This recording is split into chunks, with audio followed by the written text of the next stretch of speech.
السلام عليكم ورحمة الله وبركاته. أصحابتك وحرن جنالك مركز السوداء وهذا ما أنت وأربعه وأنا أفري طبعا كبيش كوبادة جانوري سنة كلبضة كون إيه اللحية لباتنك مقال كان وحن ربعنا إن كل وذاقو مدحوين ترامب أو شلي شيء إن دتك الصومالي ده لجوه لي مسق ماسقة شرعي قال لجال لابن دونه كدبنا لما سافرين دونه أرنتاسي والدي لو وذاقية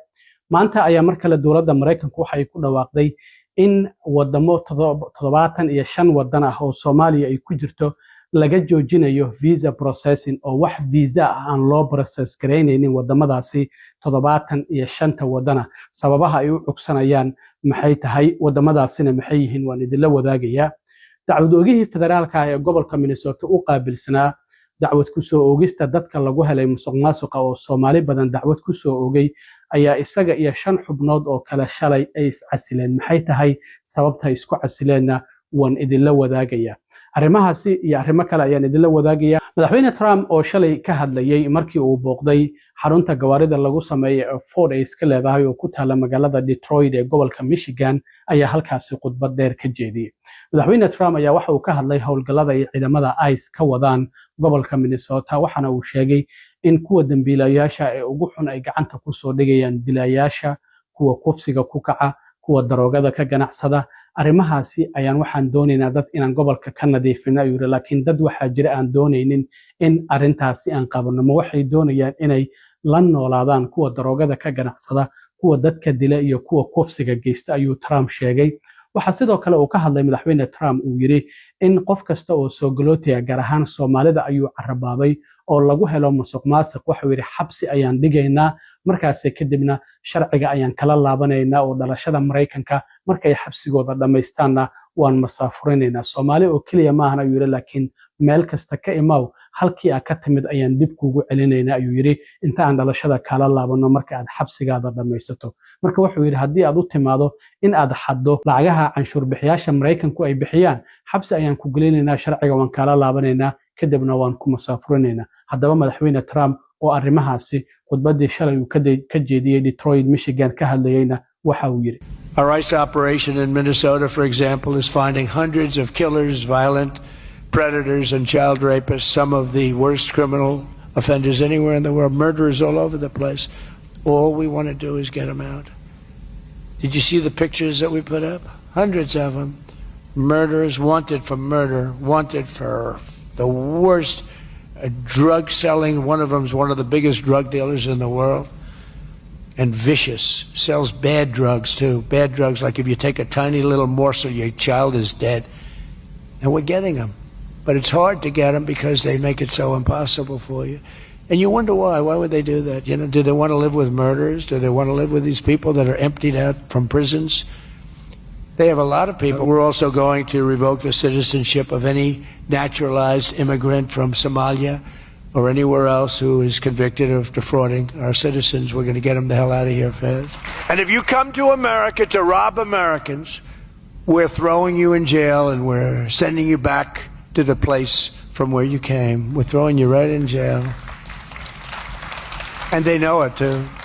dhinaca kale maanta dawladda Mareykanku waxay ku dhawaaqday in wax visa ah aan loo process gareynaynin amaba aan loo sii wadi doonin halka uu joogana aan la dhaafinaynin 75 wadan oo Soomaaliya ay ku jirto wadamadaasi waa wadamo aad u fara badan waxaana dawladda Mareykanku ay u cugsanaysaa sharci la yiraahdo public charge oo Trump afartiisii hore oo sano oo hore uu horay u soo rogay public charge macnaheedu waxa ay tahay dadka markay imaadaan Mareykanka doonaya inay ka faa'iideystaan Mareykanka sida dadka food stamp-ka qaadanayo dadka lacagaha cash assistance-ga qaadanayo iyo sidoo kale dadkaasi oo idil waakii Trump horay afartiisii sano hore u yiri dadkaasi oo markay Mareykanka yimaadaan dawladda Mareykanka benefits ka qaato wax green card ah lama siinayo ama xitaa kaar caafimaad ka qaado arrimahaasi oo idil ayaa Trump uu afartiisii sano hore uu ka dhawaajiyay marka hadda isla arintii ayay soo celinayaan wadamadaasi waa 75 wadan Soomaaliyana waa ay ku jirtaa wasaaradda arrimaha dibadda waxa ay tiri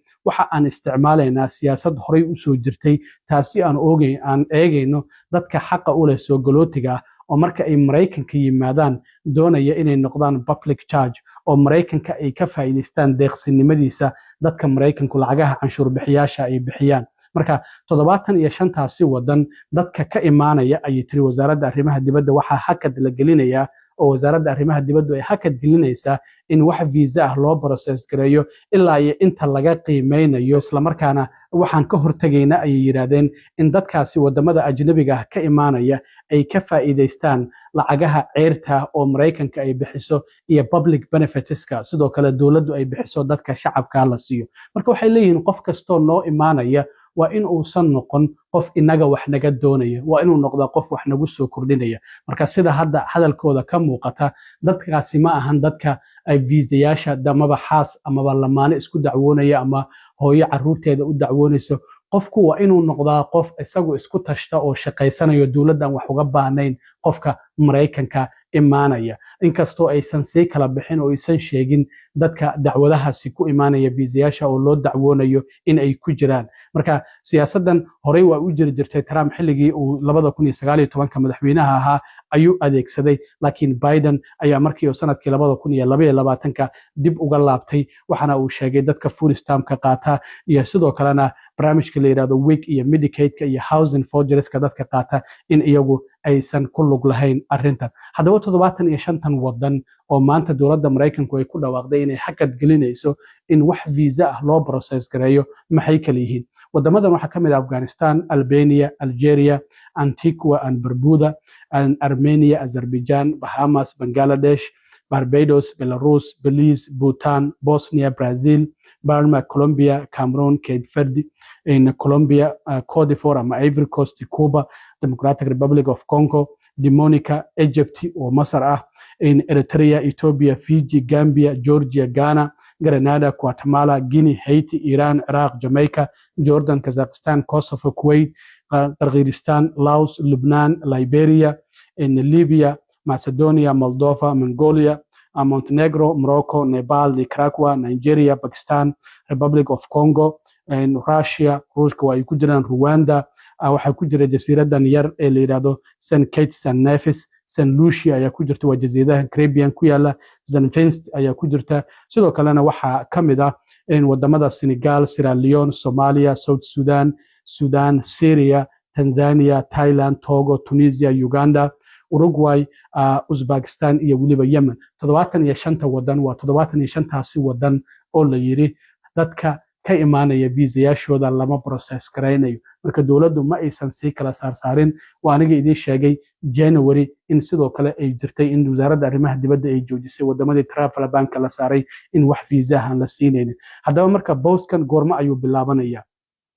waxa uu bilaabanayaa 21 bishan maanta bishu waa 14 marka 7 maalmood kadib ayaa booskan uu bilaaban doona oo hakadka la gelinayo in wax visa loo process gareeyo dadka ka imaanaya 75taasi wadan oo Soomaaliya ay ku jirto haddii dowladdu faahfaahin kale oo dheeraad ah ay ka soo bixiso waan idin la wadaagi doonaa dhinaca kale gobolka Minnesota waxaan ognahay howlgalkii ciidamada ICE weli inuu ka socdo xaaladda weli qabqabashadu zaa'id ayay ku socotaa marka shalay waxaa dhacday in dacwadogihii federaalka gobolka Minnesota u qaabilsanaa ninka la yiraahdo Joe Thompson ama Joseph Thompson waa ninkii dadka Soomaalida ah oo musuqmaasuqa lagu helay dacwadda ku soo oogayay waxaa ka horeeyay Andrew Lugar oo isagu bishii January ee sanadkii hore iscasilay marka isaga ayaa hadda si ku meel gaar ah xilka u sii hayay isaga iyo 5 xubnood oo la shaqeynaysay ayaa wargeyska New York Times waxa uu qoray inay iscasileen shalay sababta isku casileen ayaa waxa lagu sheegay in wasaaradda cadaaladdu ay tiri waa inaad baaritaan ku sameysaan gabadhii la socotay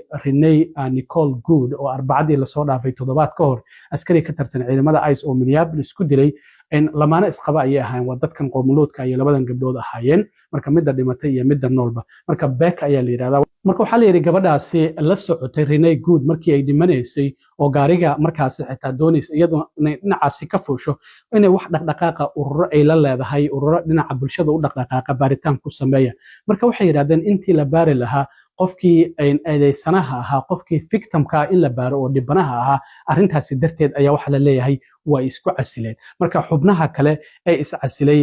Joseph Thompson marka laga soo tago oo isagu si ku meel gaar ah xeeralyaha federaalka ee gobolka Minnesota u qaabilsanaa waxaa ka mid ah Harry Jacobs, Melinda Williams, Thomas Calhoun Lopez iyo sidoo kale xubno kale waxa la leeyahay sidoo kale xubno kale waxaa jira wasaaradda cadaaladda iyaguna u qaabilsanaa dhinaca civil divisionka ama civil rights divisionka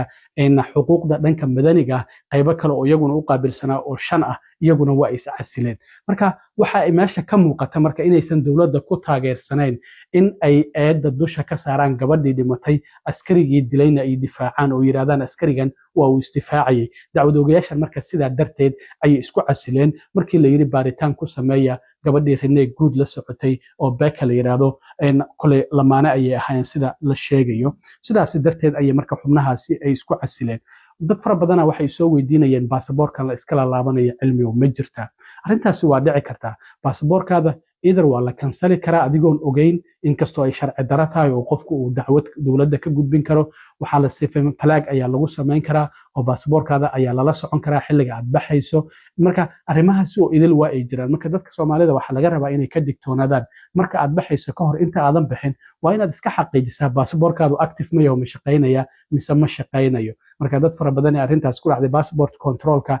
waa inaad wacdaa numberkan ayay leeyihiin arrintaasi dad badan oo Soomaaliya hore ugu dhacday si qaladana way ku dhici kartaa si ku talagal ahna way u dhici kartaa marka dadku inay iska hubiyaan inta aadan safrin ka hor xilligan hadda lagu jiro xaaladdu ay sidan u kacsan tahayna Soomaaliya inaad u safarto kugulama taliyaan marka aad baxayso lagulama hadlayo ilaa waa socotaa laakiin soo laabadkaada maxaa kugu dhici kara cid og ma jirto dad fara badan oo green card leh kuwa baasaboorro wato ayaa dhibaatooyin kala duwan loo geystay marka dadku inay iska hubiyaan ka hor intaysan bixin horta baasaboorkooda active ma yahay boorsadu igu jira tikidan jaranaya waa iska baxaya macnaheedu airportka marka tagto ayaa lagu dhihi karaa baasaboorkaadu maba shaqaynayaba marka inay iska hubiyaan teeda kale waxaa jirta gabar Soomaali ah oo turjubaan ah ayaa ila soo xiriirtay oo Minnesota ku nool waxay tiri dadka la xiray ayaan turjubaannimo u sameynaa marka arrin waxaa jirta ay doonaysay inaysan iyadoo aysan ka hadlin laakiin aniga ila wadaagto oo ii soo gudbisay si aan idinkana idin la wadaago dadka la qabanayo gaar ahaan dadka wadanka sharci darrada ku soo galo darbi ka soo boodka magaca social media ugu qoran iyo magaca isku diibeen isku mid maaha marka qofka marka telefonkiisa waa laga qaadaya wax kasto ku jirana waa la ogaanaya qabiilka uu isku diibay iyo qabiilka uu yahay marka uu TikTok ku jirana isma lahan calan kale ayuu babinaya calankii uu sheegtaan ahayn dad kale ayuu difaacaya waxyaabaha soo idilna telefonkiisa ayay ku jiraan marka garsooraha la horgeeyo waa cadeymihii ayaa la tusaya leey qofkan sidan ayuu isku diibay magacana social media ugu qoran marka at least magacaada rasmiga oo isku dhiibtay social media-hada ku qoro qabiilka hadii aadan xitaa doonaynin qabiil kale oo yar aad isku dhiibto qabiilkaaduna uu landheere yahay isku day inaadan TikTok-gaada iyo barahada bulshada adigoo calan wato difaacayo qaylinayo aadan soo gelin arrintaasna dad fara badan oo Soomaaliya ku dhacday gabadhaas waxay tiri dad fara badan oo u turjumayay ayaan ku arkay arrintaasi oo sharcigii loo diiday isla markaana garsooruhu ku amray in la masaafuriyo marka arrintaasina waa ay jirtaa dadka Soomaalidu inay ogaadaan in barahada bulshada wixii ku jiro telefonkaada laga shubanayo oo la ogaanayo marka lagu qabto kadib marka arrimahaasina inay ka digtoonaadaan gabadhu waxay tiri dadkeena Soomaalidu ha ka digtoonaadaan gabadhaas waa mahad celinaya aad iyo aad u mahadsantiin asxaabta intaan idin la sida iyo nabadgelyo